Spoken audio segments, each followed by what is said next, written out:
Okay, Dunyo. Turn it back. Still.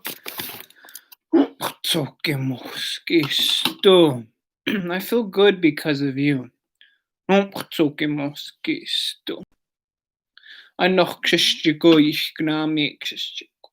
Today is the nothing day. Let us begin with Achimochkan. I was bad to be hope. I was spumita pigs, not to eat. I uchtokinan anno xiskanatuni. Noch spumokinan. Nachkiseiga kimasen. Nachkuni sinan. Nitsidapyapi. Ki a timapio. I wish bad to be hope. Noch spumosa. Muksimatapix. It's just dummy. We stop schools. Ikstunatukux. Ki se puma. Na tuisto tuossa. Kanne tapi. Annum. Sikshikeits tapisksaako. Kamutani. Again. Let's read that. Let's go over that again. This time I'll say it in neat sebuchsen, and then I'll say it in not buchs. I wish you bad to be up. Oh, source of life. I was apistutuk. Oh, creator. Natuitapix. Pumitapix. Oh, holy beings, celestial beings. Ayuchtukinan anhokshiskanatuni. Here on this morning. Noxpumokinan. Nachkiseiga kimasen. Help us so that we may always try hard. Ki nachkuni sena nitsidapyapi. Ki a tsima. So that we may know those old Blackfoot ways and the ways of being sacred. Spomosa mokshematapix, it's just dumya. Help those people who are sick. Mistapskos extunatotskos. Chase away the extreme sickness, COVID. And negativity. Now tuisto tu sa kanya tipi anon siksikates at the and bless all people who are on Blackfoot territory. Kamutan again. And for their survival. Amen. Okay. What a day, what a day. I'm just going to go over some random words. There's no rhyme or reason. One of them that I want to say is Beatsit. Beatsit means don't feel ashamed. Beatsit. Don't be ashamed. Beatsit. Beatsit. And you can say, I don't feel ashamed. Okay, I don't feel ashamed.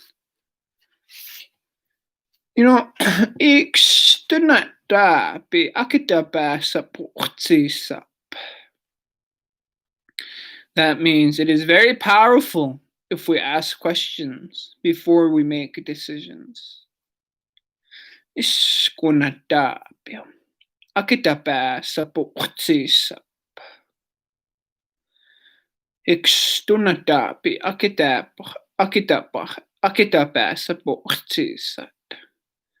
is very powerful if we ask questions before making decisions. And it is just the truth, right? Get more perspectives. Because the spiritual beings see all. Not duap six. Meow. Meow would be they grab stuff. Meow. Spiritual beings see a lot. And one of the really kind of something that I think is a beautiful way to say is Bätebisen istohkonosio ma ake. All life comes from woman. Bätebisen istohkonosio ma ake. All life comes from woman. Let me say that again. Bätebisen istohkonosio ma ake. And here's some other words that we'll go over just so that you can say them.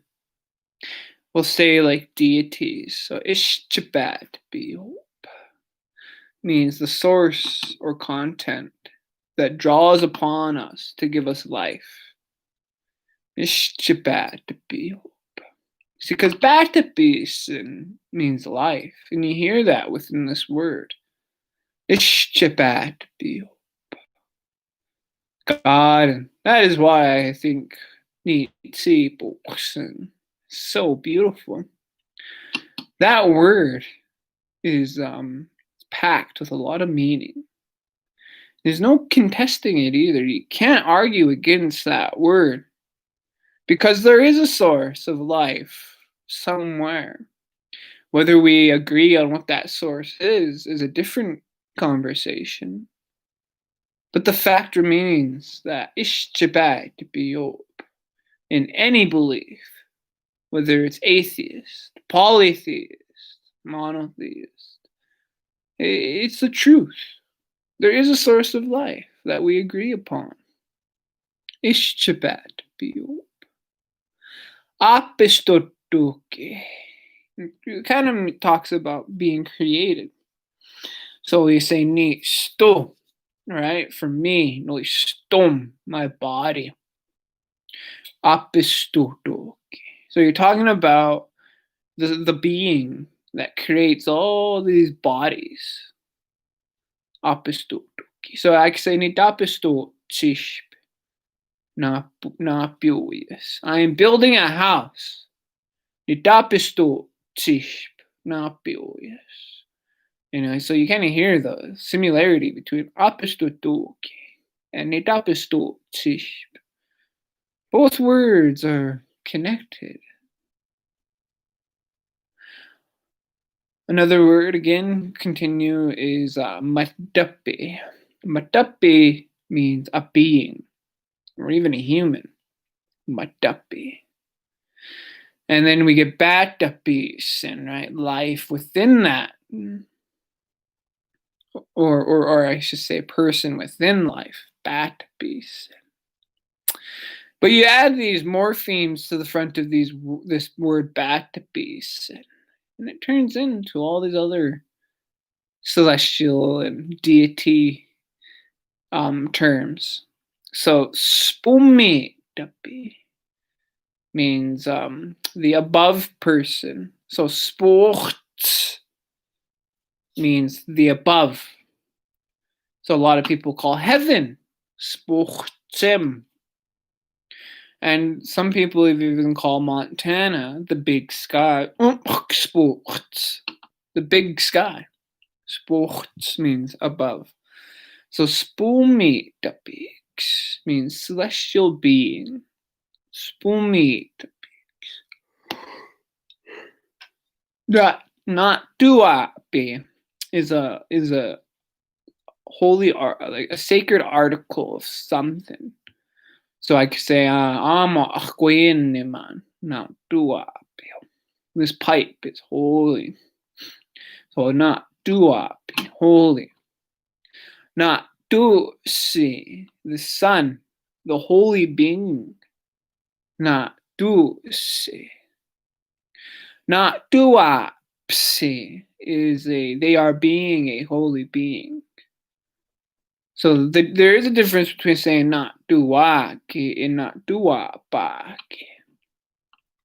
Not tuapaki is a profession, I would say, I would guess, meaning like a woman who is being holy, not tuapaki. Whereas not tuaki straight up just means a holy woman. But that not tuyi refers to medicine or holiness, maybe even holy medicine, but not tuitapi. It means a holy being, a holy person, and it refers to those spirits, not tuapi. So not tuapiks is multiple. Kshachkum is the earth. Say that KS with me. Kshachkum. Kshachkum. Kshachkum. Say kshachkoe for just dirt. Kshachkoe. Kshachkoe. So, Biganis kshachkoe. Or Biganis kshachku is Bigani earth. Siksike chitepis kshachko. The territory of the Blackfoot Confederacy. So, is the west, Kshachko, the land of the big knife, or the US of A. Then you say Kshachkumitape, meaning the earthly being. Kshachkumitape, the earth beings. Kshachkumitape. We're going to stick with this matape. Now we're going to go underwater. Suyi refers to water. So suyi stomach, water bowl. Suyi beach, water bird. Itsuyokskas, they are running in the water. Itsuyope, they are sitting in the water. You might be asking yourself or telling the radio, this guy's crazy. The word for water is ohke. And you're right. But it's just the way the Nitsi works is that when somebody is in water, you don't have to say the actual word as long as you have that specific morpheme carrying that meaning. That's suyi. So again, suyi stomach, water bowl. Suyitape, a water being or a water spirit. Suyitape. Suyitape. A water spirit.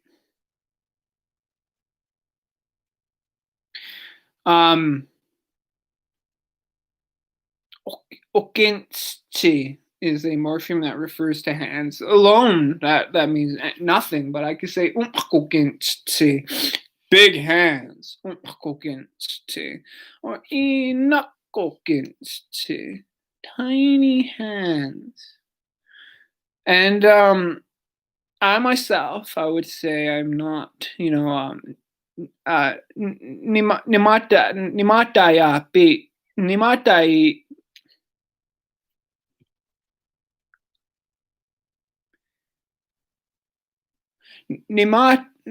nimataya pe kika. Not mataya pe chimoishka.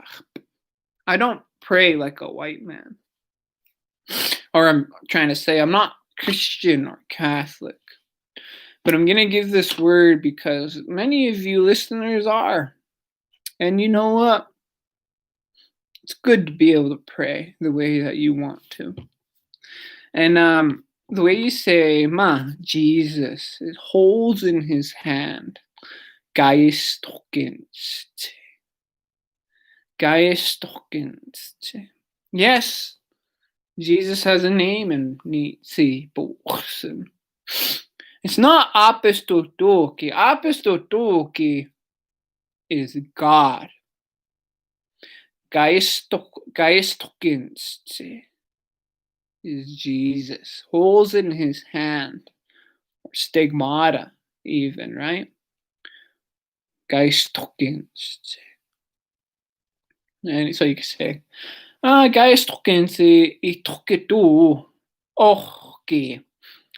Holes in his hand, walked upon water. Some of you think, you know.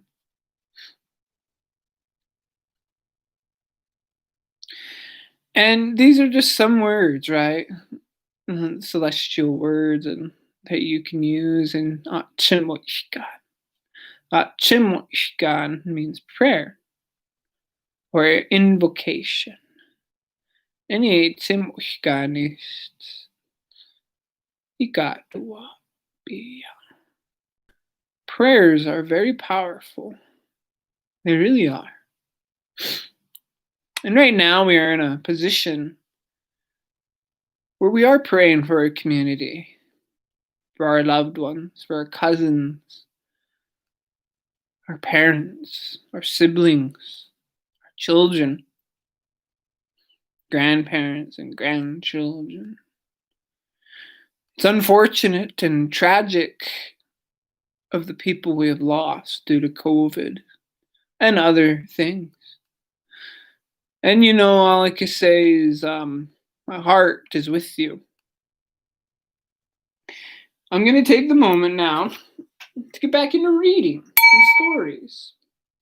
The story I want to read right now is I've read a version of it already, but now I'm going to read the version as recorded by Walter McClintock. And that would be the story of Scarface. Interesting enough, Walter McClintock in chapter 38 in his book, The Old North Trail, he titles this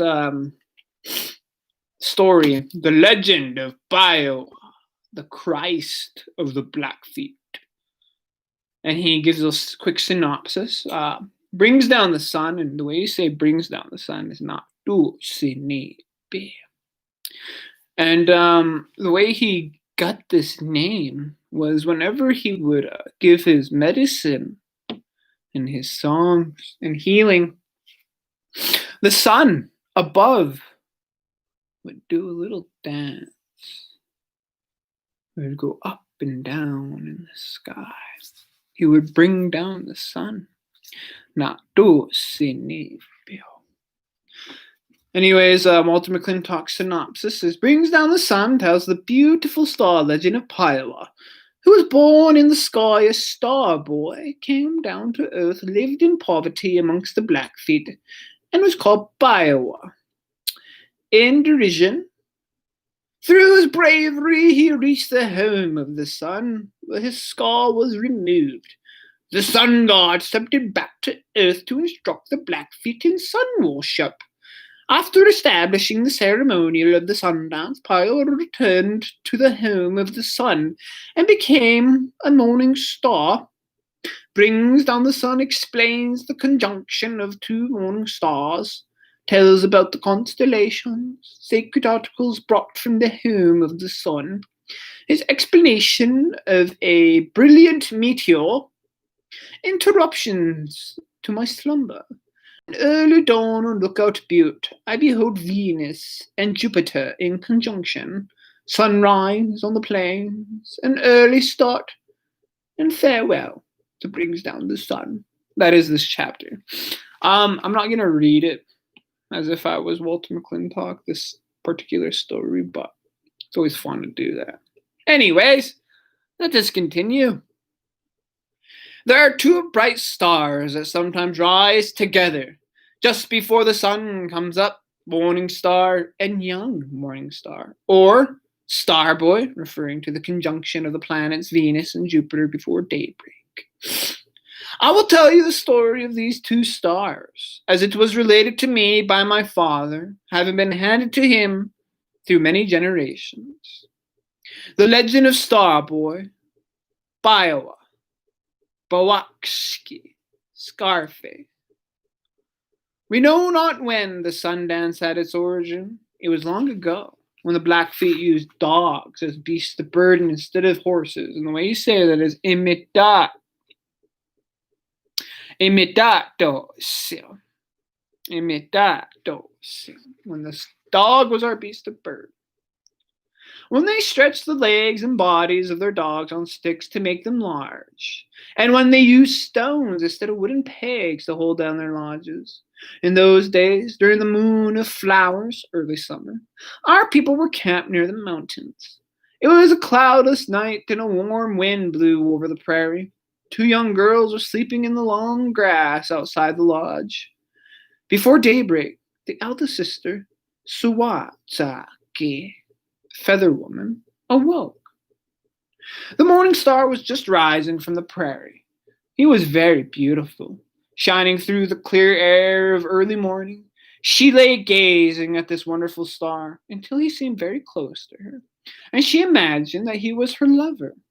Finally, she awoke her sister, exclaiming, "Look at that morning star!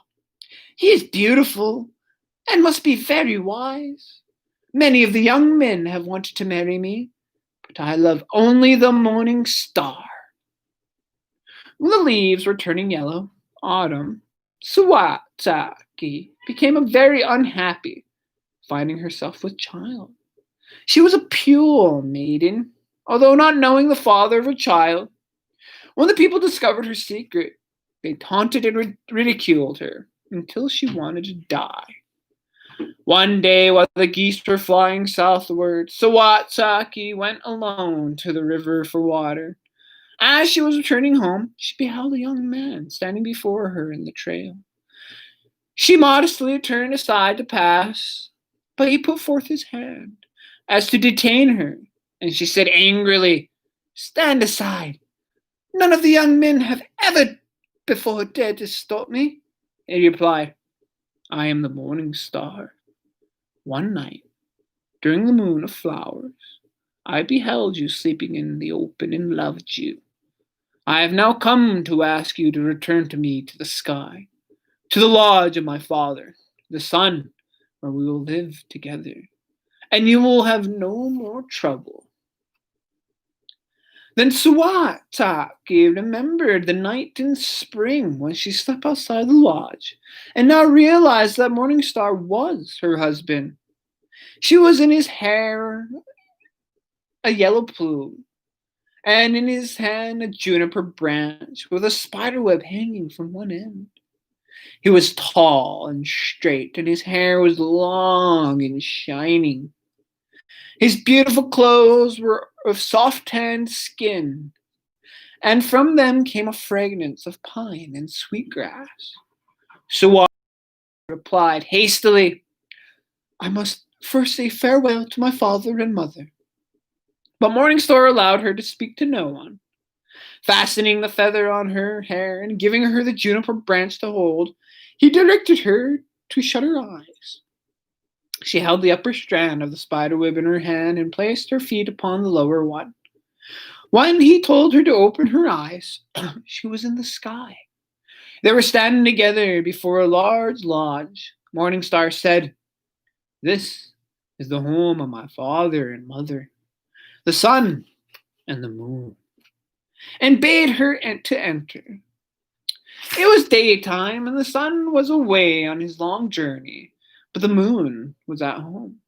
Morningstar addressed his mother, saying, "One night I beheld this girl sleeping on the prairie. I loved her, and she is now my wife." The moon welcomed Suwatsaki to their home. In the evening, when the Sun Chief came home, he was gladly received her. The moon clothed Suwatsaki in soft tan buckskin dress, trimmed with elk teeth. She also presented her with wristlets of elk teeth and an elkskin robe decorated with sacred paint, saying, "I give these to you because you have married our son." Suwatsaki lived happily in the sky with Morningstar and learned many wonderful things. When her child was born, they called him Starboy, I do wonder if that is Kakaduse Sakumape. Anyways, Starboy. The moon then gave Suwataki a root digger, saying, "This should be used only by pure women. You can dig all kinds of roots with it, but I warn you not to dig up that large turnip growing near the home of the Spider-Man. You have now a child, and it would bring unhappiness to us all." Spider-Man Chihuahuacasin. Probably just talk about Chihuahuacas. Continue. Everywhere Suwataki went, she carried her baby and the root digger. She often saw the large turnip, but was afraid to touch it. One day, while passing the wonderful turnip, she thought of the mysterious warning of the moon, and became curious to see what might be underneath. Lying her baby on the ground, she dug until her root digger stuck fast. Two large cranes came flying from the east. Sawataki besought them for help. Thrice she called in vain, but upon the fourth call they circled the lighted beside her, and lighted beside her. The chief crane sat upon one side of the turnip and his wife on the other. He took hold of the turnip with his long, sharp bill and moved it backwards and forwards, singing the medicine song. This root is sacred. Wherever I dig, my roots are sacred. He repeated this song to the north, south, east, and west. After the fourth song, he pulled up the turnip.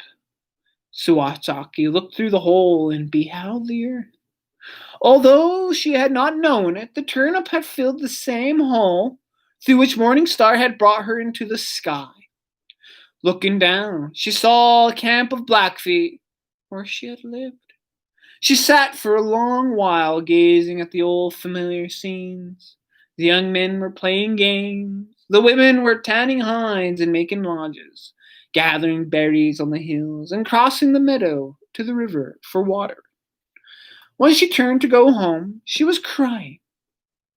She felt lonely and longed to be back again upon the green prairies with her own people.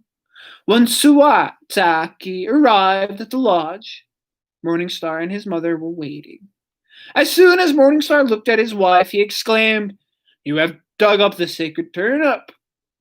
When she did not reply, the moon said, "I warned you not to dig up the turnip, because I love Starboy, and do not wish to part with him." Nothing more was said.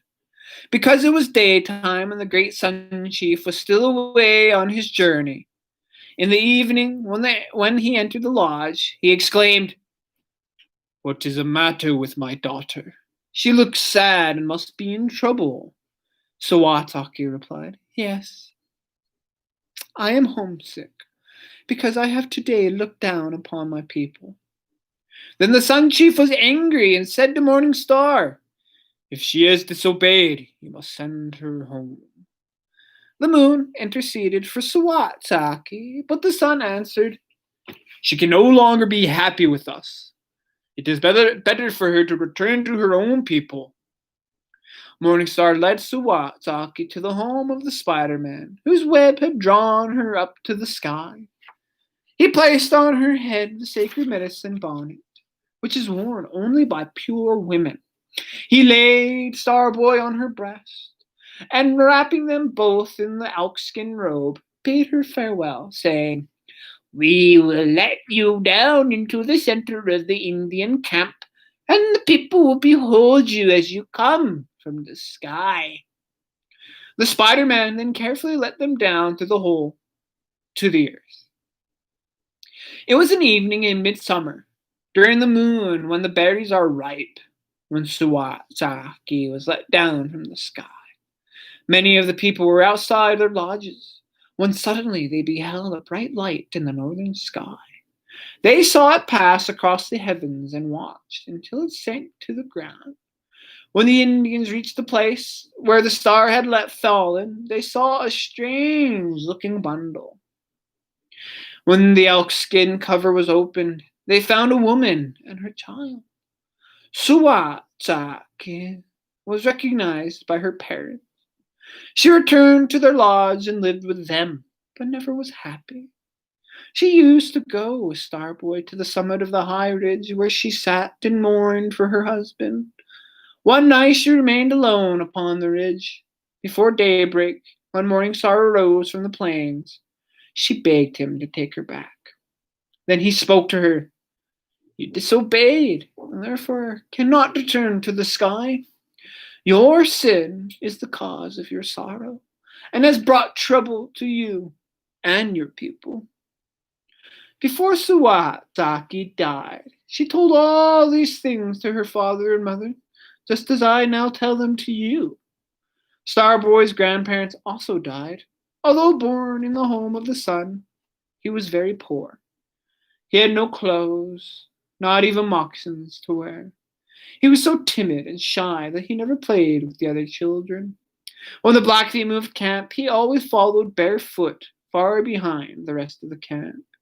He feared to travel with other people, because other boys stoned and abused him.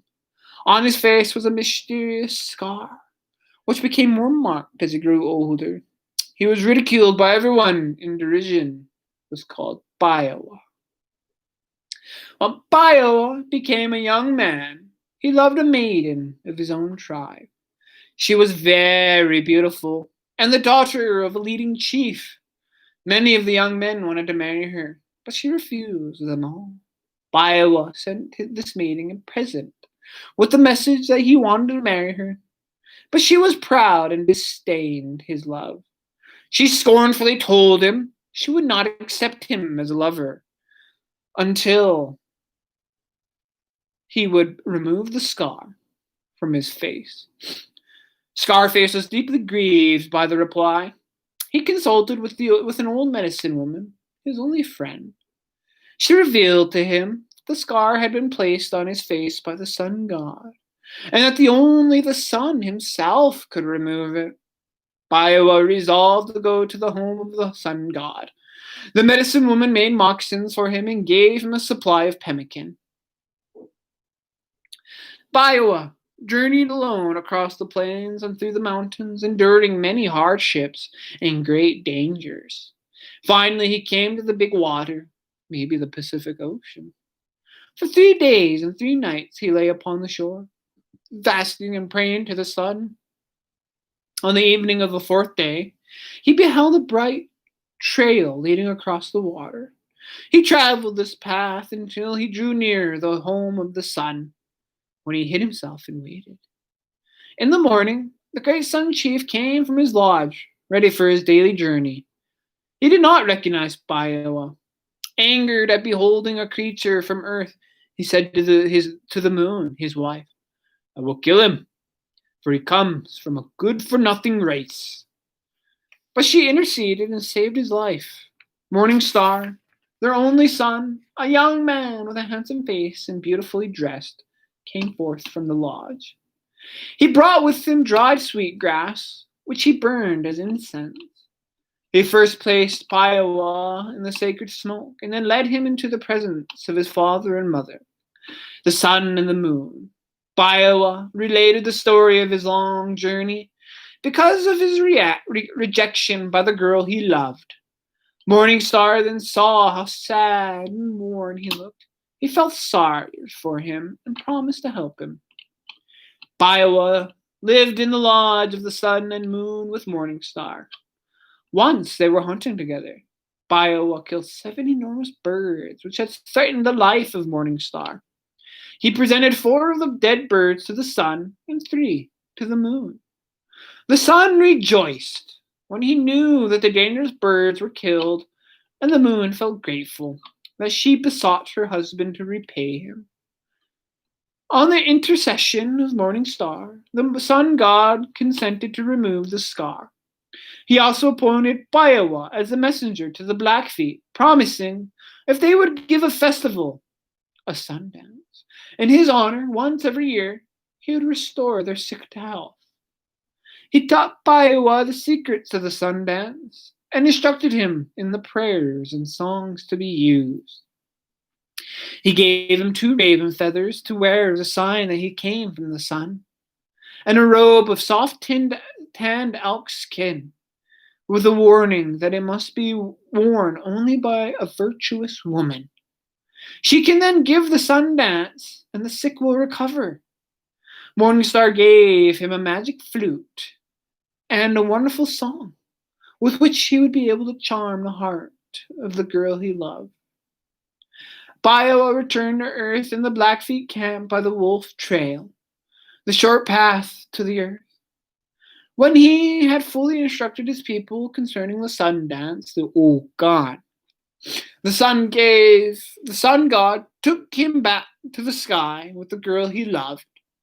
When Bio returned to the home of the sun god made him bright and beautiful, just like his father, Morning Star. Now we say Ibisoachtis. In those days, Morning Star and his son could be seen together in the east. Because Biowa appears first in the sky, the Blackfeet often mistaken him for his father. Therefore, sometimes he is known as Bachtipisoachtis, mistaken Morning Star. I remember, continued Brings Down the Sun, when I was a young man, seeing these 2 bright stars rising, one after the other before the sun.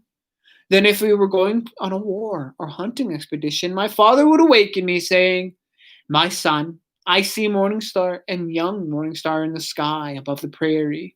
Day will soon break, and it is time we were started." For many years these stars have traveled apart. I have also seen them together in the evening sky.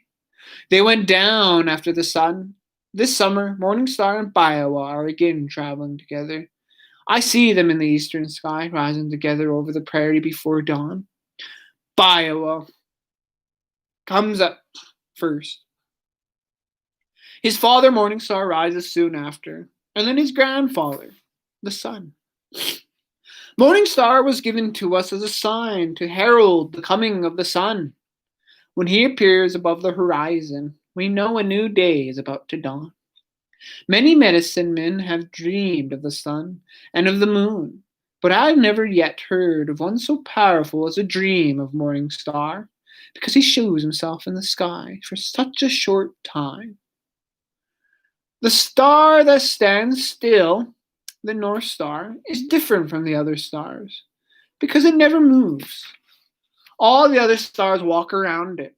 It is a hole in the sky, the same hole through which Sawataki was first drawn up to the sky and then let down again to earth. It is that hole through which she after digging up the forbidden turnip. Its light is the radiance from the home of the sun god shining through. The half circle of stars to the east, northern crown, is the lodge of the Spider-Man, and the 5 bright stars just beyond, in the constellation of Hercules, are his 5 fingers. Nisiti was what I heard, with which he spun the web, upon which Sawataki was let down from the sky. Whenever you see the half-buried and overgrown circles of clusters of stones on the plains marking the sites of Blackfeet camps in the ancient days, when they used stones to hold down the sides of their lodges, you will know why the half-circle of stars is called by our father the Lodge of the Spider-Man. When Sawataki came back to Earth in the Lodge of the Sun, she brought with her the sacred medicine bonnet and dress trimmed with elk teeth, the turnip digger, sweet grass, and the prongs for lifting hot coals from the fire. Ever since these days, these sacred articles have been used in the sun dance by women who make the vow. The turnip digger is always tied to the medicine case containing the medicine bonnet, and it now hangs from the tripod behind my lawn. Mind you, this is Brings Down the Sun talking. Brings Down the Sun then arose, saying, "The last brother is now pointing towards the horizon. Day will soon dawn, and it is time for us to sleep. As we turned to gaze at the constellation of the Great Bear, a ball of fire suddenly appeared high in the northern sky. It flashed across the heavens, leaving in its wake a beautiful light, and burst into a shower of sparks. As it vanished into the southern sky, the Indians were filled with awe and broke out in exclamations of wonder and of fear. Some said it was a dusty star, a meteor. Others that it was too large for a dusty star, which is always small and looks like a star changing its place in the sky. Those who were filled with dread spoke of it in subdued whispers as Ishti, the fire, and said it was an omen of bad luck. Brings Down the Sun had been silent. When I asked his explanation of the strange sign, he said, "The sun god is all powerful. He watches every one and sees everything. The great mystery may have sent this wonderful star as a warning that there will be much sickness during the coming winter, or it may be a sign that a great chief has just died. By a great chief, I mean a man who had a good heart and has lived a straight life." When Briggs Down the Sun had finished speaking, the North Picani quietly withdrew to their lodges. When I lay down on my blankets beneath the big cottonwood, the moon had risen over Lookout Butte and was shining upon my bed through an opening in the trees. My mind was filled with thoughts of the poetical beauty of the legends I had just heard from Brings Down the Sun, of the wonderful imagination of the ancient Blackfeet medicine men who originated them, of the brilliantly beauty of the night sky, which had inspired them, and of the scrupulous care with which they had been handed down from father to son. These aspiring thoughts about the heavens were rudely interrupted by my old enemy, Gopsksisi, the North Picani watchdog. That is great. He came prowling through the trees, as if in search for lurking enemies. But he was really only on a thieving expedition to our camp for food, creeping stealthily along like a moving shadow in the moonlight. When he came very suddenly and unexpectedly to my bed, covered with white canvas — this is Walter McClintock talking, by the way — he was at first startled and stood half suppressed growls. But when he discovered that it belonged to the white man whom he had from the first hated and distrusted, his fear quickly changed to anger. With fierce barks and bristling hair, he advanced to drive me out. Good dog. Fortunately, I understood the ways of Indian dogs. If I had only shown any sign of fear, he would have attacked me with a sudden rush. But I seized a big stick and went so quickly into action that the thoroughly frightened Gopsksisi gave a series of frightened yelps and fled into the forest. Returning to my blankets, I had no sooner fallen into a sleep than I was again aroused by the sound of an Indian riding furiously down the steep embankment from the plain. When I heard him enter the woods, I thought at once flashed through my mind that it was Bull Plume, the defeated medicine man, coming to make me the victim of some vindictive purpose before I could leave his country. My bed was near a small path, a short cut from the main trail which ran around our camp. I heard the rider coming down the trail until he had turned into the side path, which would bring him directly to my bed. Jumping from my blankets, I hid in the thick underbrush.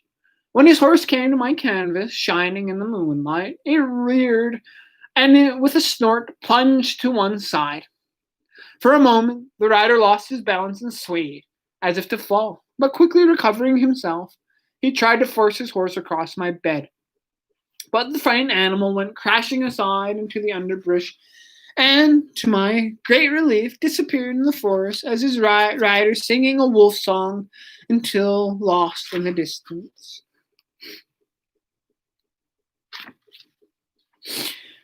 When the moon was high, I fell asleep.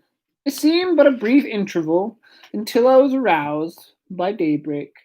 by me, Nakio, and meet Dan, preparing our morning meal. I roll from my warm blankets into the chill air with a tired feeling. I was soon refreshed by a cold bath in dawn. Taking my lariat, I hurried past the silent white lodges of the North Beacony to the hills, where our horses were feeding. Passing from the shadows of the big trees to the open prairie, I was met by a gentle breeze coming from the mountains, fragrant with the sweet odor of wild flowers and growing grass. I climbed Lookout Butte and, from its summit, saw the shadowy forms of our horses in the meadows nearby. On the eastern horizon, I beheld two magnificent planets, Venus and Jupiter, now in conjunction. Jupiter had risen first, and I realized that he was Biowa, and that the other planet was his father, Morningstar. While driving the horses back to camp, I heard the distant cries of wolves and coyotes. The Rockies were beginning to flush with the soft rosy light reflected from the eastern sky. Then the higher summits were touched by the first direct rays of the sun. The red glow crept slowly down, lighting up and turned the dark slumbered slopes below, until at length the sun rose majestically above the plains, and the whole landscape was flooded with the brilliant and glorious light of new day. Directly there burst forth on all sides a bird chorus of wonderful harmony and gladness, as if all nature joined in welcoming the sun god's coming. I recognized the birds' notes and thrushes, white crowned sparrows, and Maryland yellow throats, from the willows and cottonwoods of the river valley, and the prairie larks, savannah sparrows, and horned larks from the nearby ridges of the plains. The camp had been dismantled, and the morning meal was ready when I returned. When our outfit was packed and we were prepared to start, Brings Down the Sun and his family came to say farewell. We wondered at seeing the old chief leading his favorite saddle horse, Skinny, loud voice, Skinny, with his beautiful head and long silvery mane and tail, was a familiar friend with all the tribe. Although a noted racehorse, he was intelligent, docile, and reliable, and a child could safely ride him. Brings Down the Sun was greatly attached to him, as to an old and faithful friend. To our astonishment, he presented the horse to Minaki, saying, I now give you Skinny, because I felt grateful to you. Ever since you cared for the dead bodies of my daughter, Pretty Blanket, and her 3 children, I know that your heart is good, because you alone, of all your people, were not afraid to go to them when they were murdered in your country by Wakes Up last, when he was crazed by the white man's fire water. But Minaki refused to take Skinny, explaining that she knew how highly he valued the horse. By the way, Minaki is Berry Woman. And she wanted no reward. Not do, Sydney. He laid his hand affectionately on Skinny's head, saying, I prize this horse more than anything else that I possess. I resolved to give him to you because you were kind to my dead children.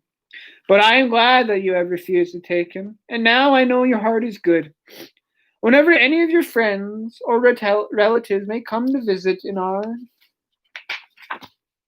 country, they will always be well cared for in my camp. I shook hands with all of my Indian brothers and sisters. When I came to say farewell to the old chief, he presented me with his stone pipe, explaining that it was his everyday pipe, which he had smoked for many, many years.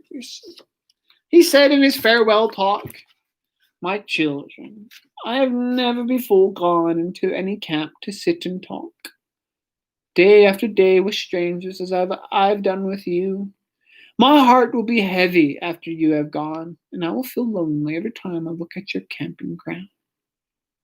When I mounted my horse, the old chief gazed towards the rising sun and, lifting his hand, impressively prayed, Oh, ayohto cannot see. Hear me, son.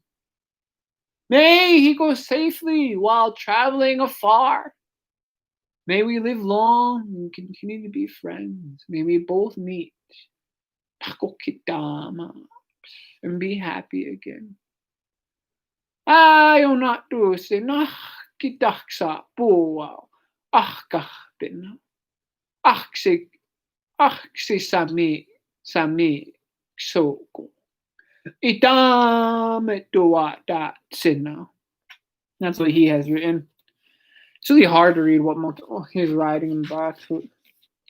As we rode slowly away towards the open plains, I turned in my saddle for a last look and saw Briggs Donaldson walking bowed head along the wooded trail towards his camp, leading his favorite horse, Skinny, and followed by his faithful old dog, Gulpskis.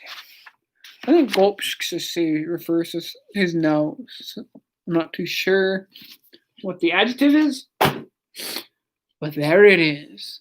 Thus concludes our first radio program of November. We will be having more of these. Tune in tomorrow at 8 o'clock, and we will begin with Atsumwishkan yet again.